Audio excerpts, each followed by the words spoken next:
Hello दोस्तों, आज की इस वीडियो में हम बात करेंगे इनडायरेक्ट सिम्पैथोमिमेटिक्स की।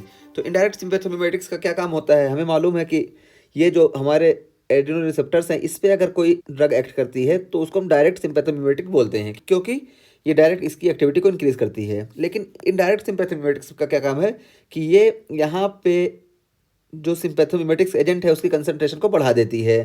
और कैसे बढ़ाती है? या तो उसके रीअपटेक को कम कर देगी या तो उसके रिलीज को बढ़ा देगी। तो इन सारे मैकेनिज्म से यहाँ पे ये इनडायरेक्ट सिम्पैथोमिमेटिक्स एक्टिविटी होती है।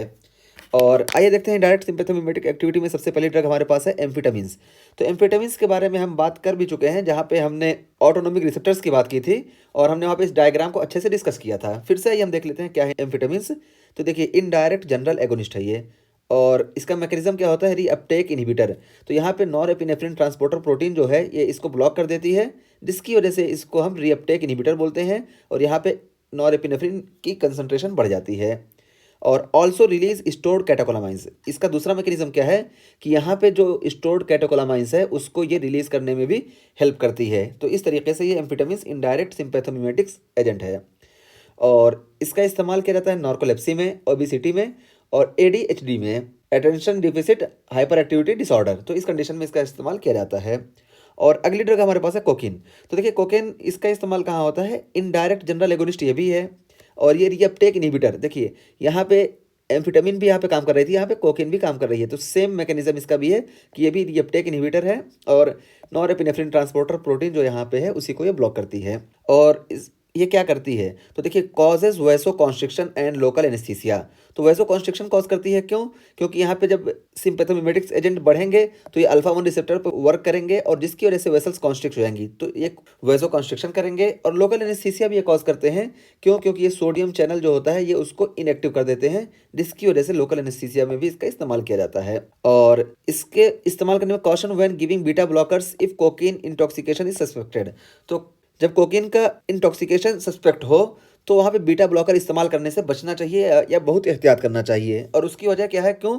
क्योंकि हमें मालूम है कि ये नॉरएपिनेफ्रिन या एपिनेफ्रिन ये अल्फा पे भी वर्क करते हैं और बीटा पे भी वर्क करते हैं। अल्फा 1 पे वर्क करते हैं जिससे मसल्स कॉन्स्ट्रिक्ट होती है और बीटा पे वर्क करते हैं जिससे मसल्स रिलैक्स होती हैं। और इसी वजह से एपिनेफ्रिन के केस में हमें क्या देखने को मिलता है? Dale's phenomenon. तो डेल्स फिनोमिनन इसी वजह से, क्योंकि शुरू में अल्फा 1 रिसेप्टर एक्टिवेट होता है जिसकी वजह से वेसल्स कॉन्स्ट्रिक्ट होती हैं, बीपी इंक्रीज होता है। फिर बाद में जब बीटा रिसेप्टर्स कम डोज पे काम करती हैं तो बीपी डिक्रीज होती है, क्योंकि वेसल डायलेट होती हैं। तो ये चीज़ यहाँ पे देखने को मिलती है। लेकिन अगर हम बीटा ब्लॉकर दे दें इस कंडीशन में तो सिर्फ अल्फा 1 का काम बाकी रहेगा, बीटा रिसेप्टर्स बिल्कुल ब्लॉक हो जाएंगे, जिसकी वजह से क्या होगा? देखिए, अनअपोज्ड अल्फा 1 एक्टिवेशन हमें देखने को मिलेगा। और जब अल्फा 1 सिर्फ अनअपोज्ड एक्ट करेगा तो उसकी वजह से वेसल्स बहुत ज़्यादा कॉन्स्ट्रिक्ट होंगी और हमें क्या देखने को मिलेगा? बीपी बहुत ज़्यादा इंक्रीज हो जाएगा। और अनअपोज्ड अल्फा 1 के एक्शन की वजह से कोरोनरी वेसोस्पाज्म भी हो जाएगा। और फिर देखिए, इसका इस्तेमाल कहाँ किया जाता है? तो देखिए, causes mydriasis in eyes with intact sympathetic innervation. तो अगर सिंपैथेटिक इनर्वेशन इंटैक्ट है तो ये आंख में मिड्रियासिस कॉज करती है। कैसे? तो देखिए, ये सिंपैथेटिक पाथवे है आंख का और यहाँ पे देखिए सिंपैथेटिक रिसेप्टर्स पे ये जाके वर्क करती है और यहाँ पे नॉरएपिनेफ्रिन या कैटेकोलामाइन रिलीज होता है। तो इस केस में अगर हम कोकीन देते हैं तो यहाँ पे मान लो ये रिसेप्टर है, तो यहाँ पे कोकीन देने की वजह से कैटेकोलामाइंस की कंसंट्रेशन बढ़ जाएगी, जिसकी वजह से हमें मिड्रियासिस देखने को मिलेगा। और वो भी मिड्रियासिस क्यों? क्योंकि ये रेडियल जो मसल्स होती हैं इस पर वर्क करती है, जिसकी वजह से मिड्रियासिस देखने को मिलेगा। लेकिन हॉर्नर सिंड्रोम के केस में क्या होता है कि ये जो पाथवे है इसमें से कहीं ना कहीं डैमेज हो जाता है, पाथवे इंटैक्ट नहीं रहता है, तो यहाँ पे सिंपैथेटिक एक्टिविटी खत्म हो जाती है। तो नॉरएपिनेफ्रिन और एपिनेफ्रिन रिलीज यहाँ नहीं हो पाता है, जिसकी वजह से उस केस को डायग्नोस करने के लिए हम इसका इस्तेमाल करते हैं। और कैसे करते हैं मैं बताता हूँ। देखिए, causes mydriasis in eyes with intact sympathetic innervation use to confirm Horner syndrome. तो हॉर्नर सिंड्रोम को कन्फर्म करने में इसका इस्तेमाल किया जाता है। क्यों? क्योंकि अगर हम कोकीन दे रहे हैं और यहाँ पे ये पाथवे इंटैक्ट है, ये वाला यहाँ पे देखिए, तो यहाँ पे नॉरएपिनेफ्रिन या कैटेकोलामाइंस रिलीज होंगे और इसको जब हम ब्लॉक कर देंगे तो यहाँ पे कंसंट्रेशन बढ़ेगी, जिसकी वजह से हमें मिड्रियासिस देखने को मिलेगी। लेकिन अगर पाथवे इंटैक्ट नहीं है तो यहाँ पे नॉरएपिनेफ्रिन या कैटेकोलामाइन की कंसंट्रेशन बिल्कुल रहेगी ही नहीं या बहुत ही कम रहेगी। तो ये यहाँ पे हम कोकीन देंगे तो उससे बहुत ज़्यादा इफेक्ट हमें देखने को नहीं मिलेगा। तो इसीलिए डायग्नोसिस में इसका इस्तेमाल किया जाता है हॉर्नर सिंड्रोम के। और अगली ड्रग है एफिड्रिन। तो देखिए, एफिड्रिन ये क्या करती है? इनडायरेक्ट जनरल एगोनिस्ट है और इसी तरह indirect general agonist releases stored catecholamines. तो कैटेकोलामाइन जो स्टोर हो चुके हैं उसको रिलीज करती है। यहाँ पे देखिए एम्फेटामिन्स भी रिलीज़ करती थी और एफिड्रिन भी यहाँ से इसको रिलीज़ करती है।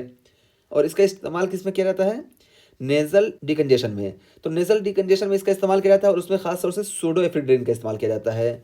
और मैकेनिज़्म इसका क्या होता है कि ये अल्फ़ा रिसेप्टर्स जो होते हैं नेज़ल पाथवे में उन पे एक्ट करेंगी और वेसल्स कॉन्स्ट्रिक्ट हो जाएंगी और ये स्वेलिंग जो होती है उसको भी रिड्यूस कर देते हैं। तो इस तरह से नेज़ल कंजेशन में इसका इस्तेमाल किया जाता है। और एयरवे की बात करें लंग्स में, तो उसमें भी ये एयरवे डायलेट कर देते हैं। और उसके बाद यूरिनरी इनकॉन्टिनेंस में भी इसका इस्तेमाल किया जाता है। क्यों? क्योंकि ये बीटा 3 रिसेप्टर्स पे एक्ट करेंगे। और हाइपोटेंशन में इसका इस्तेमाल किया जाता है क्योंकि अल्फा 1 रिसेप्टर पे ये एक्ट करते हैं। तो इस तरीके से हमने इनडायरेक्ट सिंपैथोमिमेटिक पाथवे को देख लिया और उसमें हॉर्नर सिंड्रोम का क्या रिलेशनशिप है वो भी देख लिया और ये इनका मैकेनिज्म क्या है, किस तरह ये वर्क करते हैं, हमने ये भी देख लिया। Thank you.